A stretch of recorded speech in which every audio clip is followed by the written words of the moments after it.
সূর্যকে বাঁচাতে দীপা নয়, দীপ এবার খুঁজে বার করলো আসল সত্যিটা কী।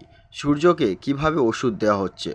সূর্যকে যে ওষুধ দেওয়া হচ্ছে তার মেডিকেল রিপোর্টে কোনো সমস্যা নেই। তাহলে সূর্য কেন ধীরে ধীরে অসুস্থ হচ্ছে সে সত্য খুঁজে বার করলো দীপ। তারপর তার জেঠিমা অর্থাৎ দীপাকে সে সমস্ত খবর জানিয়ে দিল। হ্যাঁ বন্ধুরা, অনুরাগের ছোঁয়ার আগামী পর্বে আমরা এরকম দেখতে পাবো।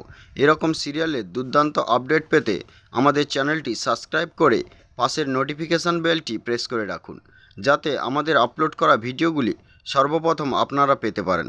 তো চলুন কথা না বাড়িয়ে শুরু করা যাক। পর্বের প্রথমে দেখা যায় দীপাকে সূর্য তাদের বাড়ি থেকে তাড়িয়ে দিলে তখন দীপা দীপকে বলে, বাবা তুই আমার ছেলের মতো, তোকেই এবার কিছু করতে হবে। তোর জেজাইকে বাঁচাতে হলে তোকেই কিছু করতে হবে, তোকে সত্যের অনুসন্ধান করতে হবে।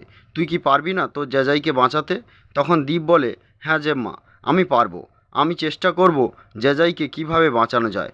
আমি খুঁজে বার করব জেজাই অসুস্থ হওয়ার পিছনে আসল সত্যিটা কী, এর পিছনে মার কী হাত আছে, কিভাবে ওষুধ দেওয়া হচ্ছে। এই ভরসা দীপাকে দীপ দেয়। তখন দীপা বলে, হ্যাঁ বাবা তুই চেষ্টা কর, আর কোনো কিছু খবর পেলেই আমাদের জানাবি।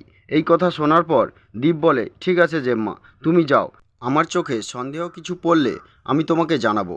এরপর দেখা যায় উর্মি সূর্যকে একটা ডায়েরি নিয়ে এসে দেয়, দিয়ে বলে, দাদাই আপনার যা কিছু মনে পড়ছে এই ডায়েরিতে লিখে রাখুন। তখন সূর্য সেই ডায়েরিতে লিখতে শুরু করে এবং বারবার হাতটা তার মুখে দেয়। মুখে দেওয়ার পর সূর্য একটু পরে অসুস্থ হয়ে পড়ে। তখন ডায়েরিটা তার হাত থেকে পড়ে যায়। সেই ডায়েরিটা দীপ কুড়োতে গেলে উর্মি শটান গিয়ে তার হাত থেকে ছাড়িয়ে নিয়ে চলে যায়। দীপ তখন ভাবে, এটা কি হলো, মা কেন দ্রুত আমার হাত থেকে ডায়েরিটা ছাড়িয়ে নিল? তাহলে কি ডায়েরিতেই কিছু সমস্যা আছে? এই কথা গিয়ে সে দীপাকে জানায়। দীপা তখন বলে, তাহলে হতে পারে। তখন দীপকে বলে, দীপ তোকে ওই ডায়েরিটা যে করে হোক জোগাড় করে দিতে হবে। তখন দীপ বলে, ঠিক আছে জেম্মা, আমি যে করেই হোক ওই ডায়েরিটা তোমাকে এনে দেবো। তো বন্ধুরা, আজকের পর্ব এই পর্যন্ত। আবার দেখা হবে পরবর্তী পর্বে। ততক্ষণে সুস্থ থাকুন, ভালো থাকুন এবং ভালো লাগলে একটি লাইক দিন। Thank you.